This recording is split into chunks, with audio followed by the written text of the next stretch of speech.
معزز ناظرین السلام علیکم۔ سلطان محمد فاتح کے بولم 43 کے پارٹ 2 میں خوش آمدید۔ ایپیسوڈ کے شروع میں ہم دیکھتے ہیں درنی کی گلیوں میں دربان ڈول بجاتے ہوئے کہتے ہیں، سن لو لوگو، سن لو ہمارے پاس خوشخبری ہے۔ آوازیں سن کر لوگ اس کے آس پاس جمع ہونے شروع ہو جاتے ہیں۔ وہ بلند آواز سے کہتا ہے، خوشخبری ہے اہل درنی، ہمارے سلطان ہمارے حضور سلطان محمد خان اب فاتح سلطان محمد خان کے لقب سے جانے جائیں گے۔ یہ سن کر لوگ بے حد خوش ہوتے ہیں اور اللہ تعالیٰ کا شکر ادا کرتے ہیں۔ دربان مزید کہتا ہے، فتح کی خوشی میں آج 500 بکرے قربان کیے جائیں گے، سارے لوگ دعوت میں شریک ہوں۔ وہاں موجود سپاہی بچوں میں مٹھائی بھی تقسیم کرتے ہیں۔ ادھر قسطنطنیہ میں سلطان گنادیوس سے پوچھتے ہیں، کیا آپ مجھے روحانی پیشوا بنا سکتے ہیں؟ اس پر گنادیوس کہتا ہے، مجھے ایسا کرتے ہوئے خوشی ہوتی، لیکن آپ اچھی طرح جانتے ہیں قسطنطنیہ کے ارتھوڈوکس کا کافی عرصے سے کوئی روحانی پیشوا نہیں تھا۔ سلطان کہتے ہیں، لیکن لاطینیوں کے پاس پوپ موجود ہے۔ گنادیوس، کیا یہ بات درست نہیں؟ جواباً گنادیوس کہتا ہے، یونانی قوم ریاست کے کمزور ہونے پر بکھر گئی، اب ہر کوئی کچھ نہ کچھ الگ ہی کہتا ہے۔ سلطان کہتے ہیں، کیونکہ تمہیں ارتھوڈوکس سے محبت ہے اور اپنے فرائض سے بھی اتنی ہی وابستگی ہے۔ گنادیوس، کیا تم چاہو گے کہ انہیں ایک ہی چھت کے نیچے جمع کیا جائے اور قسطنطنیہ میں پادرانہ نظام کو پھر سے زندہ کیا جائے؟ گنادیوس، تم اس کی قیادت سنبھالو۔ اس پر گنادیوس کہتا ہے، میں آپ کی اجازت کے بغیر ایسا خواب بھی نہ دیکھوں۔ میں اس بات کا اندازہ بھی نہیں کر سکتا کہ ایسی بات کا اقرار آپ سے کرنا کیا معنی رکھے گا۔ سلطان کہتے ہیں، جیسا کہ تم جانتے ہو، پادرانہ نظام کو زندہ کرنا اور ارتھوڈوکسی کو اس شہر سے مٹانا میرے اختیار میں ہے، لیکن یہ میرا مقصد نہیں ہے۔ میں تمہارے عقائد کو نہیں چھیڑوں گا،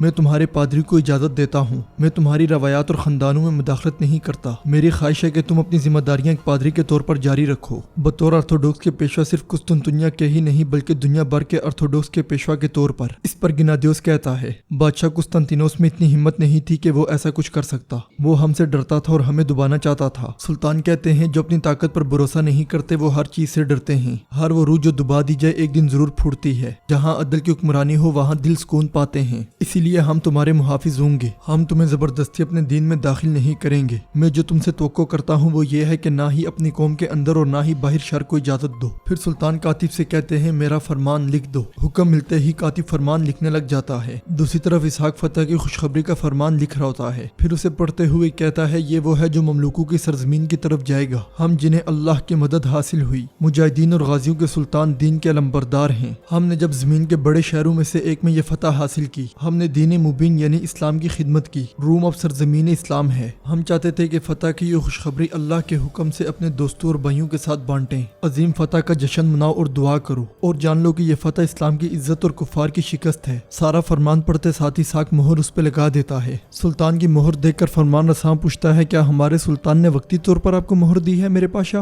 اسحاق کے جواب نہ دینے پر وہاں آنے والا جندارلی کہتا ہے، اسحاق، ابراہیم نے تم سے سوال کیا ہے، جواب کیوں نہیں دیتے؟ جندارلی کو دیکھ کر اسحاق کھڑے ہوتے ہوئے کہتا ہے، ہمیں معلوم نہیں تھا آپ یہاں ہیں، ہمیں معاف کر دیں پاشا۔ جندارلی مہر اٹھاتے ہوئے کہتا ہے، محمد بن مراد خان المظفر دائمن، یعنی مراد خان کا بیٹا محمد خان ہمیشہ فتح یاب رہے گا۔ صرف اس لیے کہ تمہیں مہر سونپی گئی ہے یہ نہ سمجھنا کہ تم کوئی بڑے آدمی ہو اسحاق، فتح سلطان کی ہوتی ہے، اپنے آپ کو شرمندہ نہ کرو۔ اس مہر میں جو چیز کم ہے وہ یہ ہے کہ اپنے آپ کو ہمیشہ یاد رکھنا۔ اگر عثمانی ہمیشہ فتح یاب ہوتے ہیں تو اس کی وجہ یہ ہے کہ جندارلی بھی ہمیشہ ان کے ساتھ ہوتے ہیں۔ جندارلی کی بات سن کر اسحاق غصے سے کہتا ہے، آپ کو اپنے الفاظ سوچ سمجھ کر چننے چاہیے پاشا۔ یہ کہتے ساتھ وہ مہر لے لیتا ہے اور مزید کہتا ہے، سارے مجاہدین جانتے ہیں کہ آپ کس طرف کھڑے ہیں اور کس کے دامن میں چھپتے ہیں۔ جس وقت اسلام کی فوج قسطنطنیہ کی گلیوں میں تلواریں لیے لڑ رہی تھی، آپ سلطان کے ساتھ نہیں مجاہدین کے خلاف کھڑے تھے، ہم یہ سب جانتے ہیں۔ آپ کے باپ دادا کی عزت کی بدولت آج تک کسی نے آپ کو چھوا تک نہیں، لیکن آپ نے کبھی ہمارے سلطان کے خوابوں پر یقین نہیں کیا۔ آپ نے کہا یہ شہر کبھی نہیں گرے گا لیکن گر گیا، آپ نے کہا یہ دیواریں عبور نہیں کی جا سکتی لیکن آج ہم یہاں ہیں خلیل۔ جندارلی غصے سے کہتا ہے، کیا تمہیں معلوم ہے کہ تم کس سے اس طرح بات کر رہے ہو؟ اسحاق کہتا ہے، میں بہت اچھی طرح جانتا ہوں، ہمیشہ ہمارے سلطان کے فتح کے مقصد کے خلاف کھڑے ہونے والے آدمی سے، لیکن میں یہ بھی کہتا ہوں جو کرنا ہے عزت سے کرو خلیل پاشا، ورنہ جو ہونا ہے وہ تمہیں پہلے ہی معلوم ہے، نقصان صرف تمہارا ہوگا خلیل پاشا۔ اسحاق کی باتیں سن کر جندارلی اسے گورنے لگ جاتا ہے۔ ادھر نوترس پلیتانوں کے ساتھ بیٹھا ہوتا ہے اور کہتا ہے، تم نے سلطان کو مشورہ دیا کہ محمد مجھے اور خلیل کو مار دے، یعنی ہر اس کو جس پر اسے شک ہو، یہ بہت بڑا خطرہ تھا۔ اس پر پلیتانوں کہتا ہے، مگر ہمارا فائدہ بھی بڑا ہوا۔ نوترس کہتا ہے، محمد اب بھی ہم پر اعتبار نہیں کرتا۔ جواباً پلیتانوں کہتا ہے، اگر تم نے اسے جندارلی کا بتا دیا ہوتا تو तो ये मसला ना होता। नोतरस कहता है जंदारली वो शख्स है जिससे हम वायदा कर सकते हैं और वो अभी कोने में है, हमारे लिए उसके सिवा कोई मददगार नहीं है। इस पर प्लितानो कहता है तुम गलत हो नोतरस। हाँ, जंदारली एक तजर्बाकार सियासतदान है, लेकिन उसकी साख पहले जैसी मजबूत नहीं रही। वो हमारे काम का तब ही बनेगा जब हमारे पास उससे ज्यादा कुछ होगा। नोतरस कहता है तुम जंदारली को अच्छी तरह जानते हो मगर महमद को नहीं। महमद जल्द ही अपने उस वज़ीर-ए-आज़म को मार डालेगा जिसने आखिरी हमले के वक्त उसे मायूस किया। हमें इस रास्ते पर जो उसकी मौत की तरफ जाता है कुछ ज्यादा करने की जरूरत नहीं। प्लितानो कहता है यानी दूसरे जो वज़ीर-ए-आज़म बनने की ख्वाहिश रखते हैं वही उसे किनारे तक ले जाएंगे और धक्का दे देंगे, है ना। नोतरस कहता है और मैं वो आखिरी शाख बनूंगा जिसे जंदारली गिरने से पहले पकड़ने की कोशिश करेगा। नोतरस की बात सुनकर प्लितानो हंसने लग जाता है। नाजरीन, इसके बाद हम देखते हैं खिज़र चुलेबी आया सोफिया में जुम्मे के लिए मस्जिद को तैयार करवा रहे होते हैं। इसी लम्हे सुल्तान वहाँ आते हैं और पूछते हैं क्या काम हुए खिज़र चुलेबी। खिज़र चुलेबी कहते हैं किबले की सिमत का तयन कर लिया गया है मेरे सुल्तान। सुल्तान कालीन बनाए जा रहे हैं जो खाना काबा की सिमत को जाहिर करेंगे। वहाँ किबले की तरफ एक मेहराब बनाई जाएगी और दाएं तरफ एक मिंबर। फिलहाल हमारे बड़े बड़ी कल की नमाज के लिए मिंबर तैयार करेंगे, मगर एक और अहम मामला है जिसके बारे में हम आपसे राय तलब करना चाहते हैं। मेरे सुल्तान, दीवारों पर तस्वीरें लगी हुई हैं, हम फैसला नहीं कर पा रहे आपका इस बारे में क्या हुक्म है। हम क्या इन्हें मुकम्मल तौर पर खुरच कर हटा दें या फिर इन्हें कपड़े से ढांप दें। सुल्तान कहते हैं हमारे अबौ अजदाद और हान गाजी ने इज़नीक में आया सोफिया के साथ जो किया, हम कुस्तुनतुनिया में भी वो कुछ क्यों ना करें। खिज़र चुलेबी कहते हैं आप जानते हैं कुछ हमारे लिए जो मानी रखता है ऑर्थोडॉक्स के लिए आया सोफिया भी वही माना रखती है।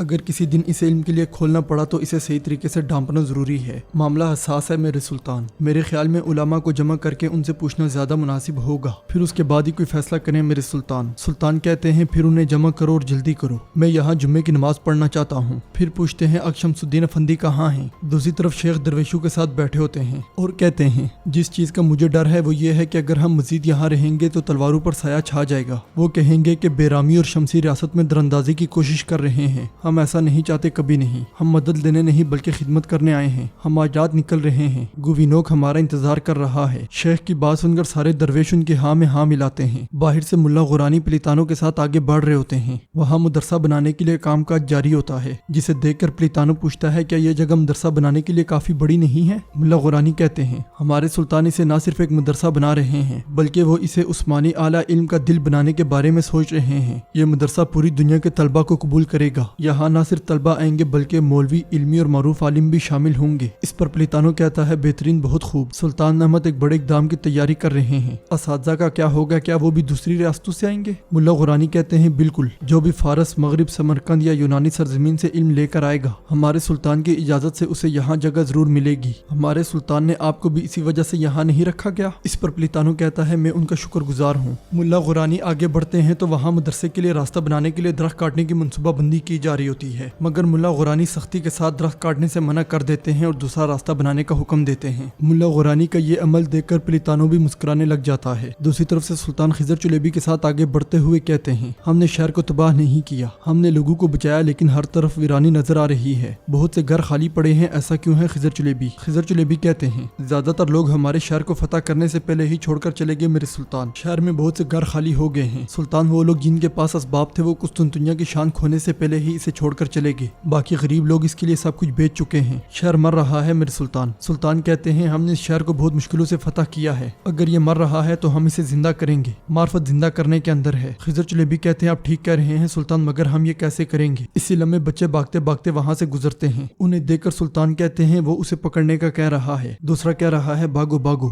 बिल्कुल ऐसे ही खिज़र चुलेबी, इन गलियों में तुर्कों के बच्चे दौड़ेंगे, वो भागो भागो पुकारेंगे, यहाँ अजान सुनी जाएगी, बूढ़े बच्चे सब अपने घरों से मस्जिद जाएंगे। फिर हम दोनों को पता चल जाएगा कि ये शहर खुश है, ये शहर जिंदा हो गया है। आप बुरसा के काजी को मेरा पैगाम भेजें, वो लोगों को मेरा फरमान सुना दे कि वो सब यहाँ आकर आबाद हों। आइए इस जगह को तुर्क इस्लाम्बोल बनाइए। खिज़र चुलेबी कहते हैं मैं आपका पैगाम फौरन बुरसा के काजी को भेजता हूँ। ये कहते और सुनते साथ ही वो दोनों आगे बढ़ जाते हैं। नाजरीन, इसके साथ ही एपिसोड का इख्तिताम होता है। उम्मीद करते हैं आपको वीडियो पसंद आएगी। वीडियो पसंद आए तो वीडियो को लाइक करें, चैनल को सब्सक्राइब करें और बेल आइकन पर लाजमी क्लिक करें। मिलते हैं इंशाल्लाह अगली वीडियो में। अल्लाह नगेबान।